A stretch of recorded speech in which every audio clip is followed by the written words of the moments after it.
what a country.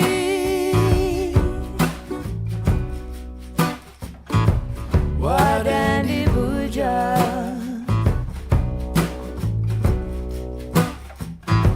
Land of plenty.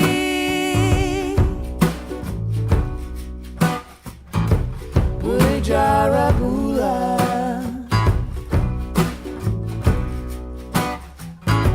Won't you walk softly?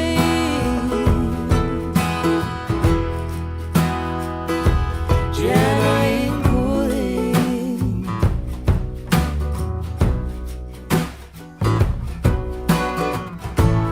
Feel this country up.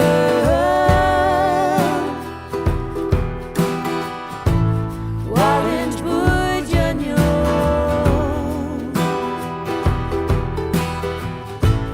I am listening.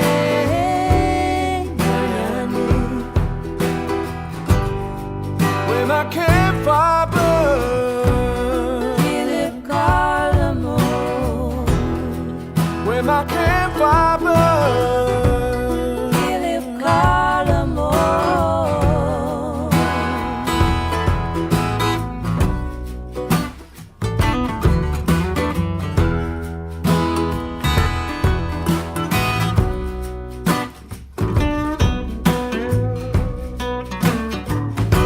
Woody Jabilia.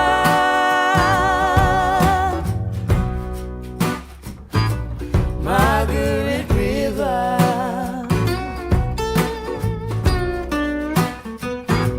Kodak Watu.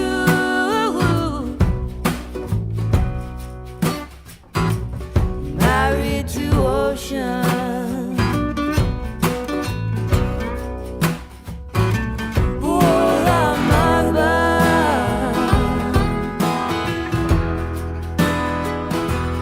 Plenty magic.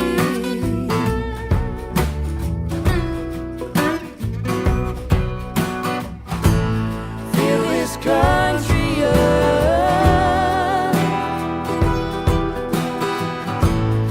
Orange Bujanyo.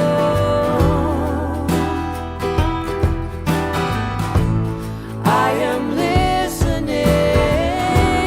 Ganyane. When my campfire burns, Philip Carlamo. When my campfire burns, Philip Carlamo.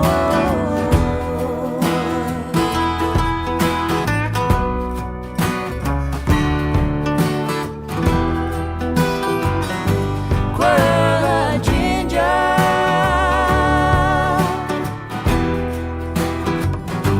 Nuri Bujara.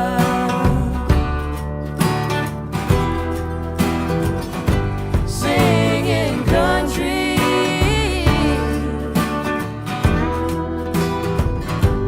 Beautiful mother.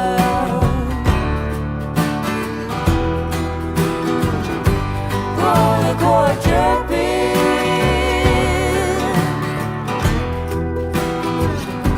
High plenty happy. When my campfire burns, Philip Carlamo. When my campfire burns, Philip Carlamo. When my campfire burns, Philip Carlamo. When my campfire burns, Philip Carlamo.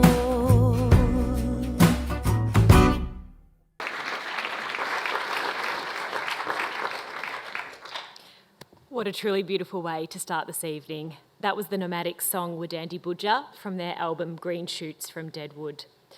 It was a collaboration between Wadandi elders and cultural custodians and is a fabulous offering to strengthen language and korda, or love, for Budja country. The song was nominated for a WAM Song of the Year in the folk category in 2021, and it was brilliant to see this collaboration come to life on the big screen just now for the first time in this community. Our sincere thanks to the Nomadics, Beck Schofield and Dave Mann, who are in the audience tonight. Thank you, Beck and Dave.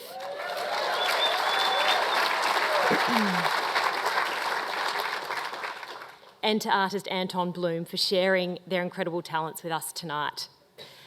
Good evening, everyone, and thank you for being here with us at Nala Bardat Maya, our story house. It is wonderful to have a full house for this very special event. For those of you who have not met, my name is Shana Carney. I am the CEO of the Margaret River Busselton Tourism Association, and it is my pleasure to be your MC for this evening. Many of you will be aware that the First Nations Art and Cultural Awards are celebrated annually by Creative Australia, formerly known as the Australia Council for the Arts. The most prestigious of these awards is the Red Ochre Award, which pays tribute to a senior Aboriginal and/or Torres Strait Islander for their recognition, for their outstanding lifetime achievement in the arts and their contribution to the recognition of Aboriginal and Torres Strait Islander arts, culture and community, both nationally and internationally. This year's winner of the Red Ochre Award was Wadandi Elder Sandra Hill, and we are honoured that Sandra is here tonight to welcome us to country. Thank you, Shana, and thank you, Stuart, for inviting me to do the Welcome to Country here tonight. Kaya, everyone. Kaya. This is a wonderful place to be. It's the best place in the world to be. And if you live here, you're the luckiest people on the earth. So there's absolutely no argument about that. This country, Wadandi country, is absolutely exquisite. It is one of the most cultural places that I know of in the entire southwest, and part of that is because of the man we're here to celebrate tonight and listen to tonight, Dr. Wayne Webb. He is a cultural custodian. I'm a custodian. He's a cultural custodian, and that's because he knows everything about his culture. He knows all the stories. He knows all the sites. He knows all the places. So I feel very humbled to be kind of welcoming all of you here tonight, and Wayne, my cousin Wayne. This is Camberang, the hot season. It's warming up. All the flowers are out, as you probably can see. They're all blooming. The nights are still cool, and it's getting warmer and warmer as we go along. We have the 6 seasons. This is one of my artworks. This is called the 6 Seasons. And it's important to understand that we, as a nation, followed these seasons in everything we did. Everything that took place in our lives in the traditional times, and still, was followed by what the season told us. It's an advice committee, really. When certain flowers come out, when certain flowers go, when plants grow, when the animals go to rest and to breed and to in the winter times, it all tells us what we can and can't do on this country, and that's a dossier of living. It's a lifestyle. Would have been one of the best lifestyles on the planet, because our country was perfect. It was beautiful, and it was pristine, and we had a lot of nourishment, a lot of plants, a lot of animals, a lot of everything that you could possibly want to feed your family, to look after your family, and to keep your family safe. 2023, it's all changed. Not that seasons haven't changed a lot.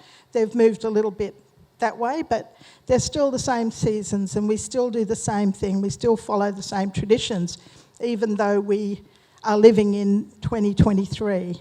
And it's important to understand that because some of us are fair, some of us aren't so fair, and but we're all blackfellas, we're all Aboriginal people, we're all Wadandi Pibblemen, and we're very proud of that. It's wonderful. This has just blown me away to see so many community members here tonight. It makes my heart my court, my heart feel wonderful. And I feel as if this community is my mort, my family. It's just...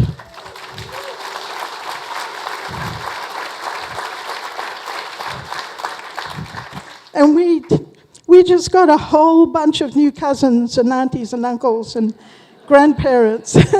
And it feels wonderful. Trust me, it feels absolutely wonderful. It makes my spirit soar and my heart full to see you all here tonight to support this wonderful event. And all I can say is welcome to Wadandi, Budja. Welcome to this beautiful country. Always travel safe, always tread carefully on the land, and always pay respect to the land, because if you look after country, country will look after you. So welcome with all my heart, welcome. Thank you, Sandra. You always deliver the most moving welcome. And thank you for welcoming us not to country, but also into your heart, and we deeply appreciate that. I would now like to introduce to you the presenters of the 3000 generation and the next one. Dr. Wayne Webb is an elder of the Wadandi people, who are the traditional owners of the land we are meeting on today. He has had a lifelong involvement with ethnographic and archaeological research, ecosystem management, the creative engagement of white and black people together, and training and developing young people. He was awarded an honorary doctorate of laws at the University of Western Australia in 2021 for his work in these areas. Wayne is a founder of the Underlup Association, its inaugural chair, and a current board member, and he serves on the Cultural Advisory Committee of the Carri Carrick Aboriginal Corporation. Stuart Hicks AO has a background in economics, management and planning. He has served as the Director General of Transport in WA, as Chair and Chief Executive of Transperth, as a WA Planning Commissioner, and as a Chair of the National Transport Commission and the South West Development Commission. He has held appointments as adjunct professor at all 4 of Western Australia's universities. He's had a long involvement with natural resource management and is a life member of Nature Conservation Margaret River region. His deep interest and engagement in Aboriginal affairs and policy began when, in 2006, he was appointed to evaluate the framework of the Ord Final Agreement for the Office of Native Title. And later he worked intensively with the Mirrawong Gadgerong Aboriginal Corporation in the East Kimberley to develop their capabilities and opportunities. Stuart is chair of the Margaret River Busselton Tourism Association, and he was appointed as an officer of the Order of Australia in 2006 for his services to government, industry and community. Wayne and Stuart have presented earlier versions of tonight's talk on a couple of occasions now, and one or two of you may have been here at the Heart when they introduced their thoughts in a keynote address at the National NRM conference here at another sellout event at Heart. Most recently, they were invited to present to the National Summit of the Institute of Aboriginal and Torres Strait Islander Studies in Perth. So we at the Margaret River Busselton Tourism Association thought it was high time that we invite Wayne and Stuart in front of a wider audience to the community of our region. We do this because MRBTA believes, through its Capes Foundation, that we are committed to helping sustain and build the things that our community believes in: cultural, social, environmental, heritage, economics, and of course, the 60,000 years of Wadandi custodianship of this very special place. We have organised this event because we are part of this community and we acknowledge our role in it. And we are delighted to see the community's strong engagement with the event selling out weeks ago. I would like to take this opportunity to acknowledge and thank Transition Margaret River, in particular Karen Major, who volunteered to have tonight recorded so we can make sure that this is shared with those that can't be with us here tonight. Please join me in welcoming Dr. Wayne Webb and Stuart Hicks, AO, to the stage. This is not a great time in Australia's race relations. I think just about everybody agrees that Australia has made a bit of a hash of it in the last few weeks.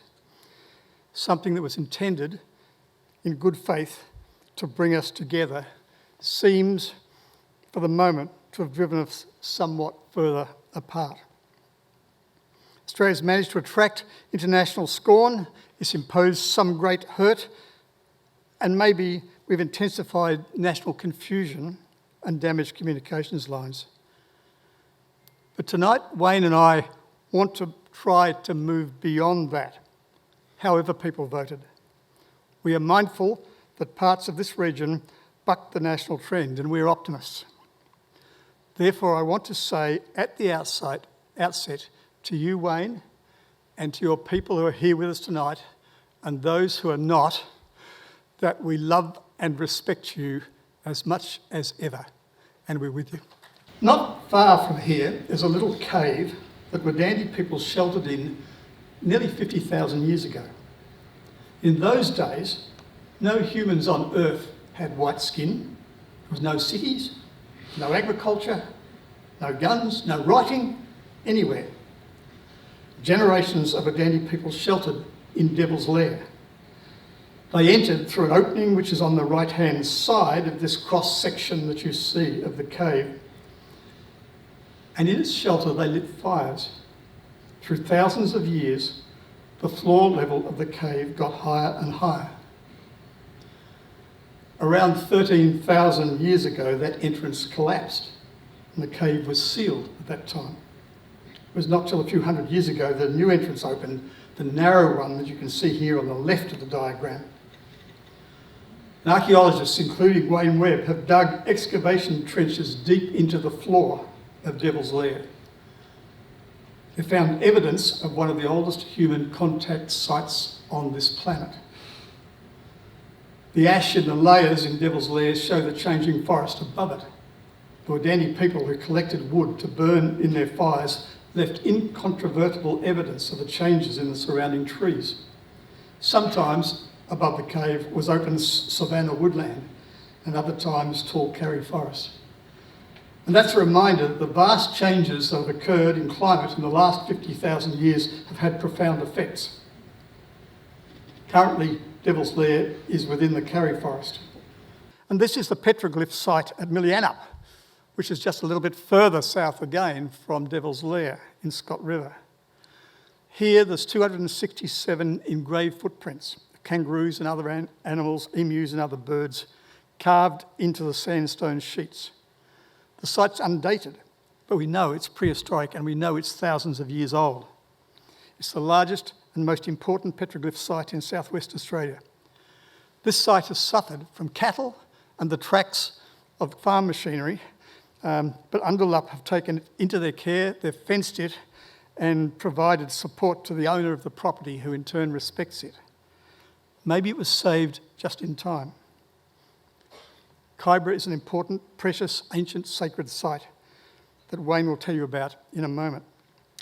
Places like Devil's Lair and Kyabra are reminders that we are privileged to live in a place that has been continuously and successfully occupied by human beings for over 3,000 generations. But Wayne first needs to talk about his Wadandi heritage of more recent times. In my body runs the blood of 3,000 generations of men and women who have lived here. These are my people, my family. And not so long ago, in 1900, they were my Wadandi cousins at their camp near Stirley Street in Busselton. Those of us who had not gone bush or been taken away to be civilised or died from disease or guns lived in bag tents like this on the outskirts of the settlement, like Busselton.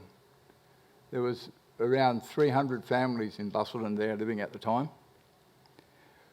We were kept out of the towns and out of sight. The alternative was to be rounded into missions, often without the love and guidance of our parents. So some of my people came to live at Ellensbrook, their original Bustle homestead, in the place now called Yeeble, named after my great-grandfather, Sam Isaacs. His tribal name was Yeeble. Edith Bustle ran a little hostel in a couple of rooms that were added onto her house at Ellensbrook. We were trained in white ways and dressed in white clothes. Here is my grandmother, Mary Slee. She's the lady in the middle there, the darkest one in the middle. And that's my grandfather's there, the two little boys in front of her. And the other taller one on the end here That's Sam Isaac's wife. So that's Jean Counsellor. So those two there, like I said, is my great-grandmothers. There's Tommy and Jane. And this is a photo of a house that Wodandi people lived in, Caves Road, Busselton, at Sister Park. This is in the 1960s. The house is built of sticks and tin. I'll tell you a secret. This is a home I was brought up in. This is my childhood home. It wasn't always easy. We had the best friends with the garbage collectors. And why I say that is because that's where we had to go and collect copper wire and stuff out of old fridges and old cars and burn them down so that Mum and Dad could make money for us to live on. The house was near swampy land, close to the beach. And the land close to the beach was the old end of old Ned Toby's Inlet. And that's where we got our water out of. Mum had to use cloth to strain all the mozzies and different things out. And, I think that's what landed me into trouble I'm in later in life because of, those sort of living conditions and drinking that water and stuff like that. We couldn't keep the Jugites out in the summer. We couldn't keep the cold and the wet out in winter. And I always say, well, we had a good relationship with Main Roads because we'd go and steal all their tar off the road to plug the holes up. And the old velvet soap came in handy too at times. But yeah, the picture on the right, that's Dad on the right. That's me, he's Alden, as a baby. And Uncle Cyril and Granddad's peeping around the back. He was always joking around, Granddad. And that's my cousins there. And the one right on the side with a hand up like that, that's my sister. So that's Vivian. So a lot of people would probably know Vivian. But my siblings and I had a good upbringing. Mum, my dad, George, and my mum, Vilma. We're loving parents. We had lots of friends and family. It was a very short walk to the beach and the water. We spent a lot of happy times there. Here's Dad teaching us how to dive for octopus, because what we had to do also, we had to learn as young kids actually to catch octopus and stuff to sell to the fishermen, to get money, yet again for the family and stuff. And the little bloke on the end there with Dad, that's me. So that's about 1961, that one. And over the other side, that's Mum sitting underneath the bower huts. We had bower huts all the way along the beach. And that's Mum sitting there. And I think there, she's pregnant for my youngest in the family, not the youngest, but the second youngest in the family, Gwenda, my sister. And my two cousins, older cousins. And growing up there wasn't many people, in our family. There was only about 14 altogether, with our cousins lived next door in the same sort of dwellings. So, to where we are now is still, a long road to where we got to now, after living that lifestyle. That's a shelter that's built on the beach across from our house. Recently I've thought about those times a bit, and that's what I was saying. And when my health collapsed and I died for a short while, when I became a great-grandfather, and when I got my honorary doctorate at the University of Western Australia, in my childhood, most of the time, I wasn't much aware of racism. Those who didn't want to mix with us stayed away from us. We learned some whitefellow stories at school. My blackfellow stories belong to me.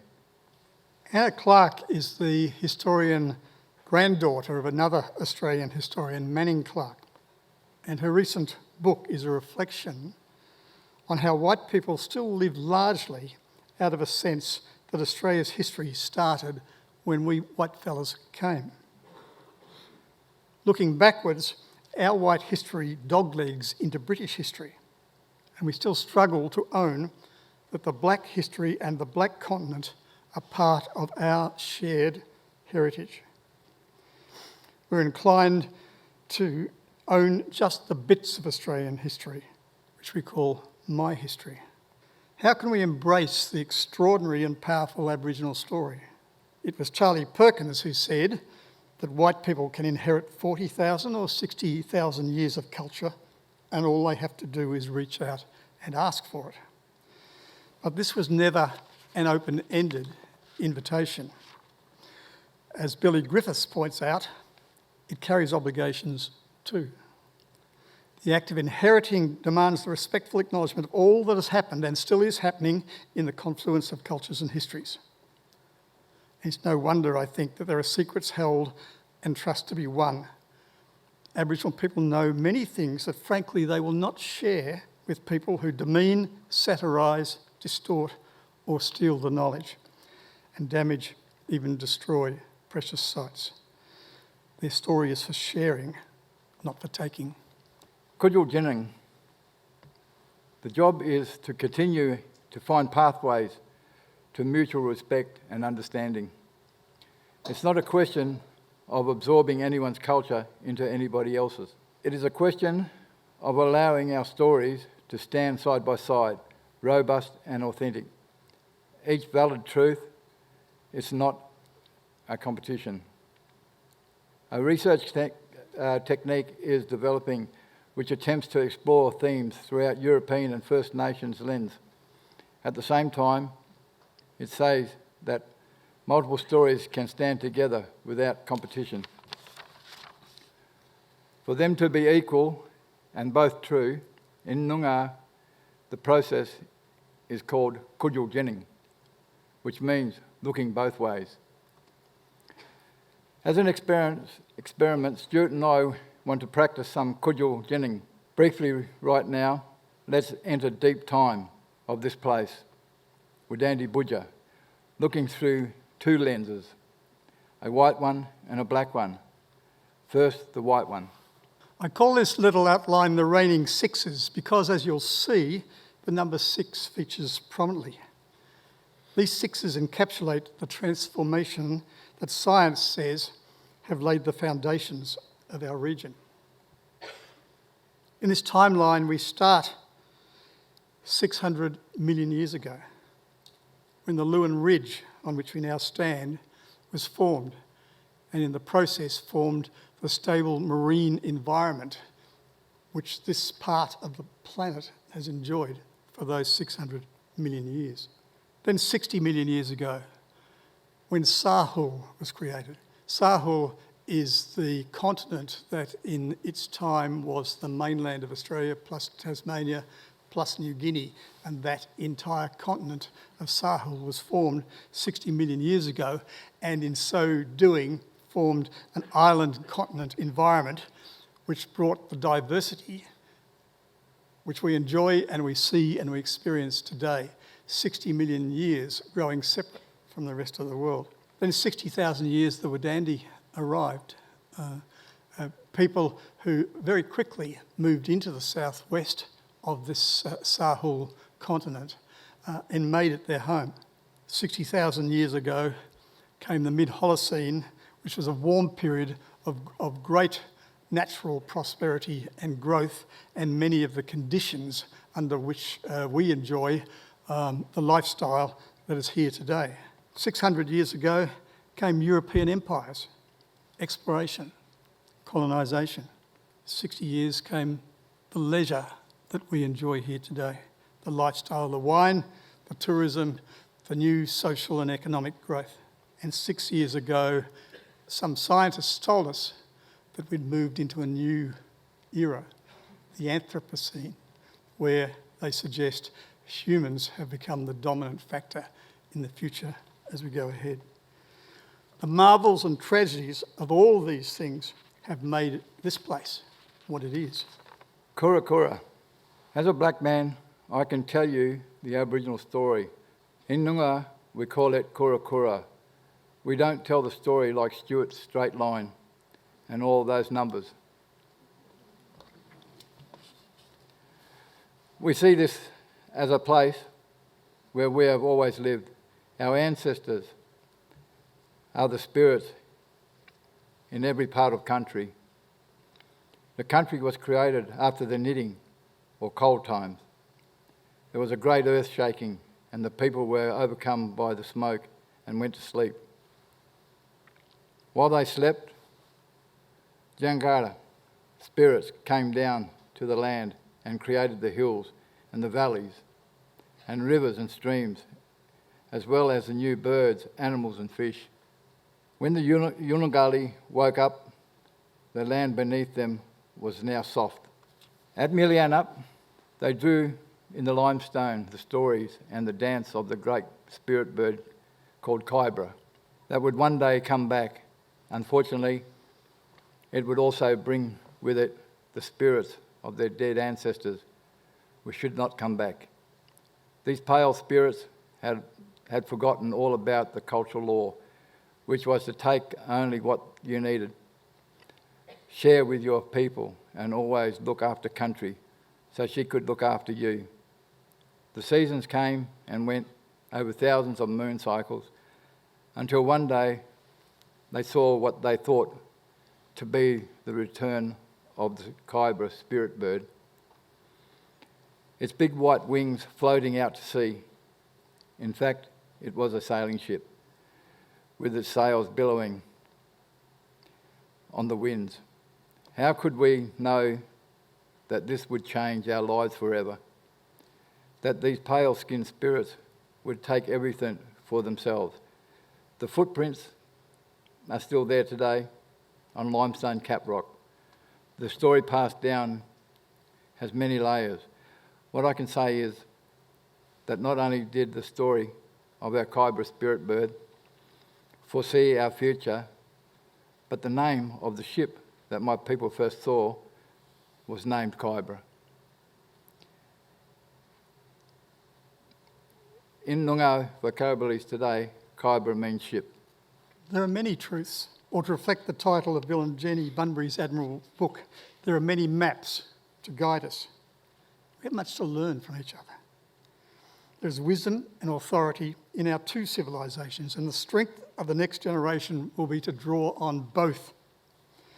This is not about assimilation, it's about sharing respectfully.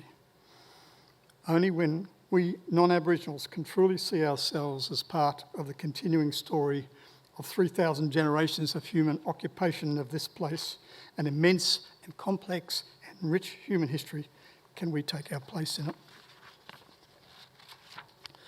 That will require us to continue to build and authenticate our understandings of each other. And in this spirit, Wayne and I want to reflect on 4 gifts from Wadandi civilisation to our generation. We call them gifts because they are inspirations hard-won by Wadandi people. These are free. In them are important messages for all of us.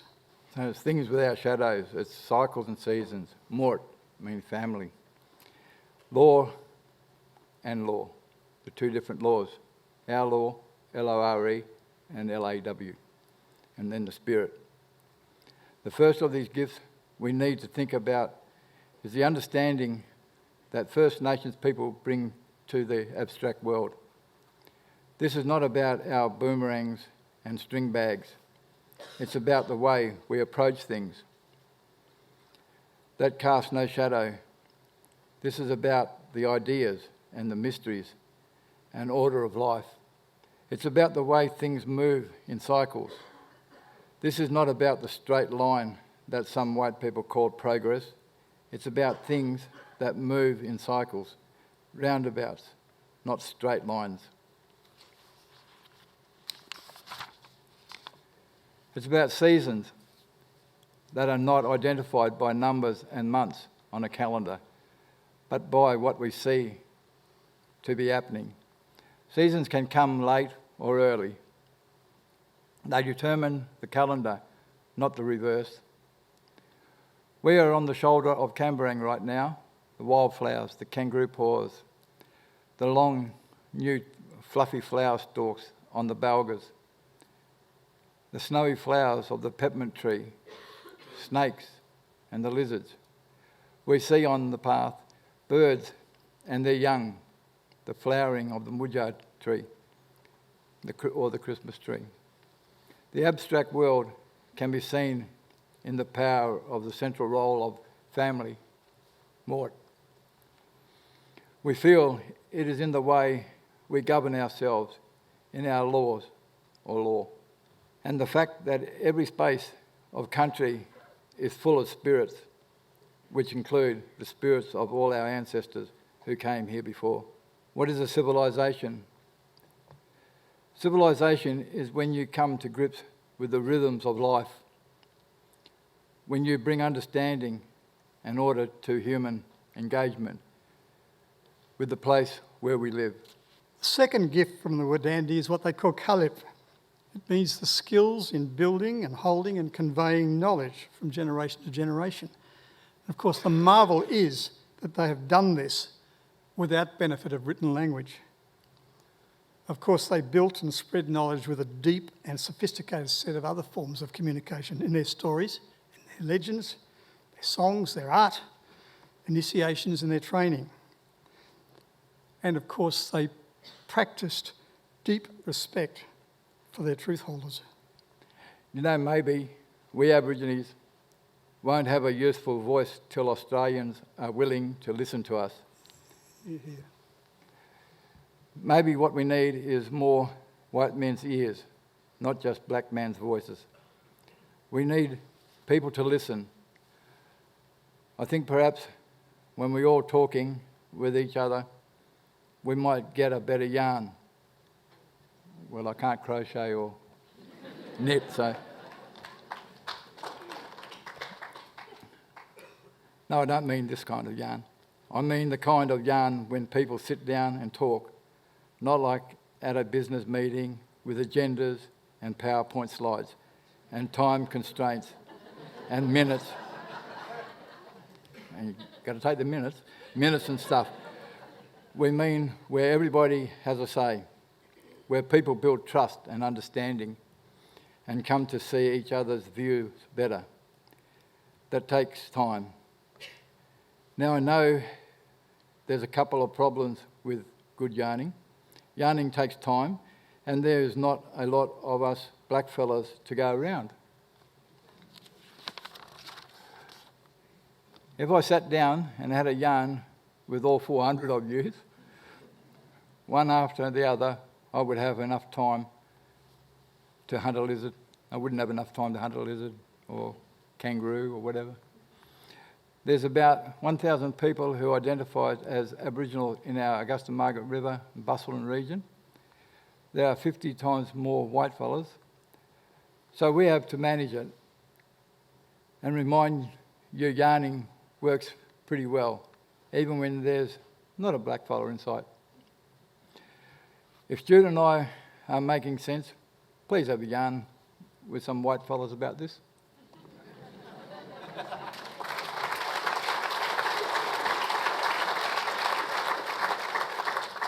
Our region is blessed with good organisations which are involved in various ways in building and holding and conveying knowledge. And of course, at the top of my list, I need to mention the Undulup Association, which is Wayne's proud Aboriginal body dedicated to Wadandi knowledge and reconciliation. I'd also mention another, which is the Carri Carrick Aboriginal Corporation, the corporation which is the regional one for southwest Bajara. It's one of the inheritors of responsibility that arises from the most comprehensive native title agreement in Australian history. Its chair is Professor Stephen Van Leeuwen and its new CEO is Abby Phillis. They send tonight their best wishes. They can't be with us because they have a board meeting in Perth. But I acknowledge with pleasure Carri Carrick's brand new Manager of Lands and Heritage, Ben Tannick, who is here with us tonight. Another of our organisations in the region is Nature Conservation Margaret River Region. Nature Cons is building the skills and the knowledge and the resources to help protect and nourish endemic plants and creatures, and it's informing this and supported by the Wadandi people as it must be. And the fourth body I've mentioned is Capes Foundation, which is the new division of the Margaret River Busselton Tourism Association. It works in close collaboration with Wadandi people and is working to nurture, protect and promote the social, cultural, environmental and Indigenous values and heritage of our region. I'd mention just 3 cases of its work. The first is the new initiative called Ancient Lands at Nilgi Cave, which is formally to be opened later this month. It's a $3.6 million investment, which includes Aboriginal educational and tourism opportunities with Kumal Dreaming. It would be impossible without the help of the City of Busselton, whom I acknowledge.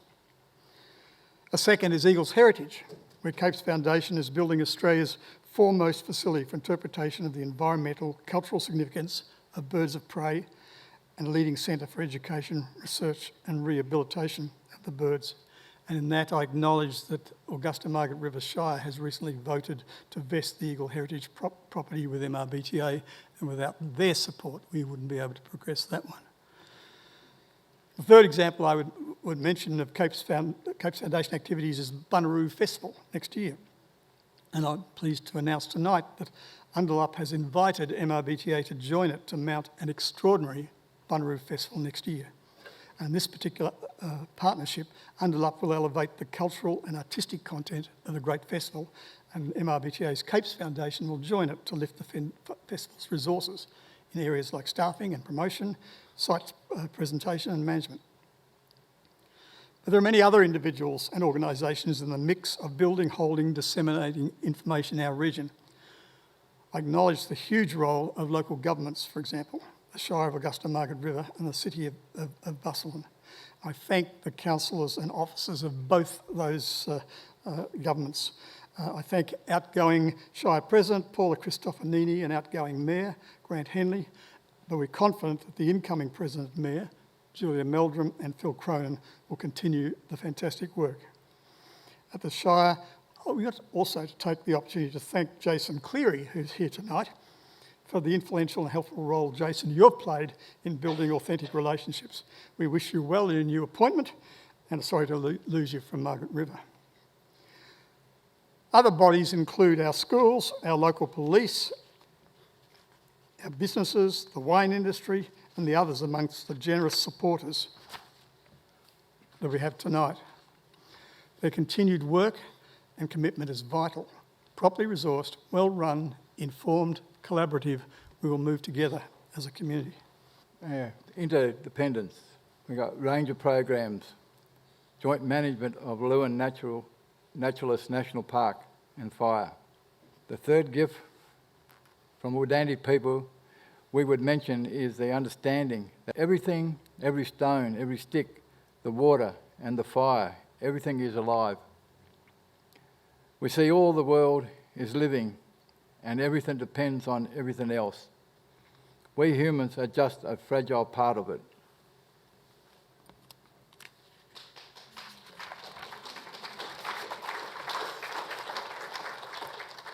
That's why the Undalup welcomes the grant of $1.3 million for a 3-year program to develop the next stage of our Ranger program. The Ranger program is the best way to educate our young people about natural interdependence. We welcome our community support for the 6-point plan to save the future of the Lewin Naturalist National Park. The park is under pressure. It needs more resources. And it needs Wodandi help. Wodandi people must be invited to join DBCA people to jointly manage the park. This already happens in national parks, northern parts of the state. What you're looking at here is one of the survey sheets which was drawn by Marmaduke Terry. And it was the first detailed survey that was carried out of this region. It was the end of the 19th century. When he was doing this work, Marmaduke Terry was staying at Warcliffe House, where he wooed and won the youngest Bussell daughter, Philomena, who he married in 1900. Marmaduke Terry was said to have a knowledge of the southwest land unequalled by any man. He had an especially intimate knowledge of this region and became the owner of Warcliffe. Just so that you can get a bearing as to what you're looking at, there's Conto's campground, there's Cape Freycinet, there's Mammoth Cave, and there's Jarradine campground. So you're looking at a slice of the coast in that very early and first survey.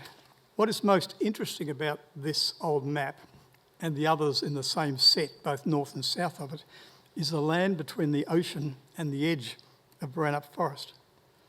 I've coloured the area green here. Marmaduke Terry labelled that green as clear coast hills with good grazing. And indeed, the Bussells, when they operated their Wharncliffe holding, established stockyards, which Terry marked clearly on the map in the middle of that to handle the vast quantity of cattle that they grazed on this green strip of so-called clear coast and good grazing. Today it's possible to go to around about where Conto's campground is with a camera and look south across that area of green. This is the so-called good grazing country today. The coastal land has reverted to heath. It has no grazing capability now, and for that matter, is in the national park, of course, and mustn't carry livestock. But the memory remains that for thousands of years, Wurrdandy played their part in nature, part of the living cycle. These were their hunting grounds, which they managed with frequent small fires. It wasn't the Bussells who cleared that grazing land. They inherited it when they moved into the area. They didn't take any bush out of it because it was grazing country. Be clear that we don't advocate returning the coast to cattle grazing. We ask, though, that we remember that this country has been managed by thousands of generations before us, and we need to be clear how we propose to manage it in future. The choice is not just to leave it alone and extinguish bushfires from time to time. The bushfire 12 years ago moved south along the coast as far as Redgate Road. It took 3 days. It burned 3,400 hectares and a lot of property. The devastation is seared in the memories of those who were there. But among the destruction was one odd-shaped parcel of coastal heath near Point Road in the National Park. How was it saved? It wasn't done by the firefighters, at least not on that particular day. The answer, it seems, is an experiment that a senior and able fire officer conducted before the bushfire. Here is that experiment before the 2011 bushfire. This small parcel was burned as Wurrdandy might have burned it.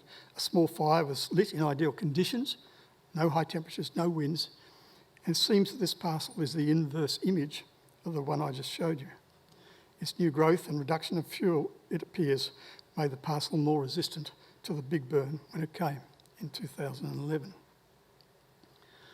Bill Gammage has said this: if we are to survive, let alone feel at home, we must begin to understand our country. If we succeed, one day we might become Australian. Resilience. The fourth and the last Wurrdandy gift we want to talk about is the inspiration of resilience. For 3,000 generations, my people have learned to bounce back from setbacks and temporary hardships and suffering. We were here well before the last ice age. Our territory in the ice age was much broader, maybe 40 kilometres out to sea. Our homeland filled the entire Lewin Plains westward, now submerged undersea. We lived through the changes in the climate so dramatic that the sea levels dropped dramatically. We lived in a cold, dry world where our richest hunting and fishing were on the Great Plains westward. Then in a dramatic and quick change, the sea rushed in again and the Wurrdandy traditional country was submerged. Hoondalapa are working on research with UWA, with Dr. Tim Langlois, to look beneath the water of the Indian Ocean where we once lived. As we floated around and they were above our old hunting grounds and sacred sites, we noticed how often the new scientific research confirmed the traditional stories that we have been brought up with. We can look down on the submerged watercourse, the valleys, the campsites that our stories say were covered in water in the Great Shaking. Those stories tell us how we had to go to higher ground forever. That was the Lewin Ridge country to the east, and that is the country we live on today. I want to briefly tell the story of a 7-year-old Wadandi girl whose name was Kamangut. She lived in the middle of the 19th century. For a time in the 19th century, all the people who lived here were frightened, very frightened, everybody, white and black. The white settlers in good faith were trying to establish farms in this very remote area, and they were doing something that was lawful and going about their business. But they had at that time little or no police or military protection, few neighbours, and they were living almost entirely by subsistence from their hard-won produce in strange soil and a weird climate. Wadandi people, on the other hand, were being pushed from the country on which they had subsisted for many thousands of years. Their traditional campsites, their hunting grounds, their water sites were taken. And it can't be surprising to us that the white and black people each wanted to protect the assets that they saw as their own. In 1842, the bustles at Cattle Chosen in the Vass had some flour stolen on a number of occasions. In desperation, Charles Bustle took the 7-year-old Wadandi girl, Kamangut, into the house and interrogated her about the theft of the flour. The 7-year-old told him nothing. Bustle became more desperate and he held a gun at her head and clicked the trigger over and over. She still told nothing. He put a cap into the gun to heighten the effect. He didn't recognise the gun was loaded. She fell dead at his feet. Charles Bustle was 31 years old. He was charged with manslaughter. He was tried in Perth. He pled guilty. He was fined 1 shilling and received a stern rebuke that he was not to threaten 7-year-olds with guns anymore. This story is part of the complex, moving fabric of relations in our region. As with the Bustle family, there have been very bad and very good times. More recently, Wayne and his people found the remains of what appears to be Kamangut, a bullet hole in the skull. They also found the remains of a young unidentified boy with a damaged skull who doesn't feature in the histories at all. They reburied the bodies with other remains at a nearby property whose family has ancestral connections to the Doonan Wadandi. Our resilience has helped us manage the loss of our special lands and sites. The sea swallowed many of them after the Ice Age, but others have been damaged much more recently. At Quinnanup, there used to be a cluster of stones which had been there at least 13,000 years. In very recent times, they have all been moved, piled up into modern cairns with no meaning by ignorant people who did not know what they were doing. I can't complain that much because I've got a Scottish heritage too.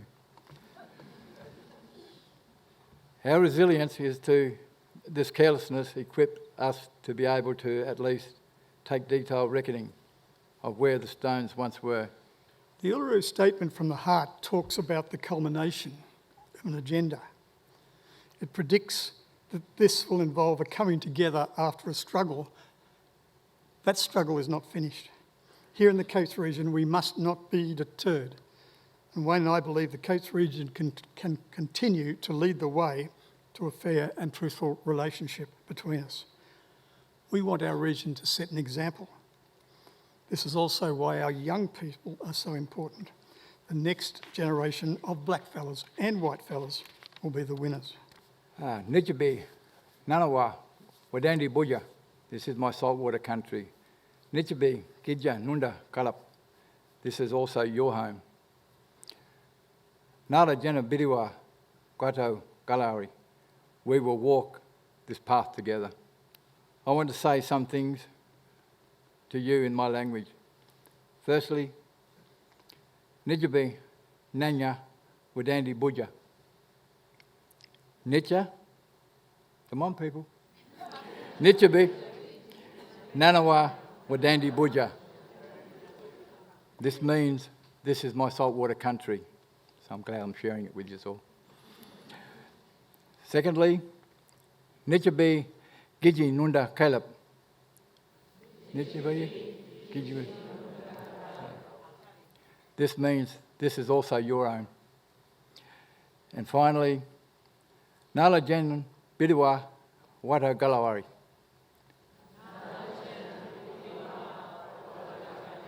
Beautiful. This means we will walk this path forward together. If you believe this, I'd like to say this last sentence with me tonight. I want you to say it with me. Say Nala, which means we will. Say Nala again. Nala. Now Jenna Biddy, which means footpath. Repeat, Jenna Biddy. Jenna are your feet, and Biddy is a path or walk trail. So Biddy and Bidawa, which is, say, Jenna Biddy Wa. Jenna Biddy Wa. Also, Watu, which means move forward. Say Watu. And finally, Galyara, which means together, gathering together. Say Galyara. So let's put it all together again. You just got to remember it all. Yeah. See, I've got it written down here. So Celebrate. oh, that book. I could have just looked up there. Hey? Stuart's got all this small writing there. I could have just, don't know. So let us put it all together again. Nala Jena Bidiwa Wadu Galawara. We will walk this path forward together.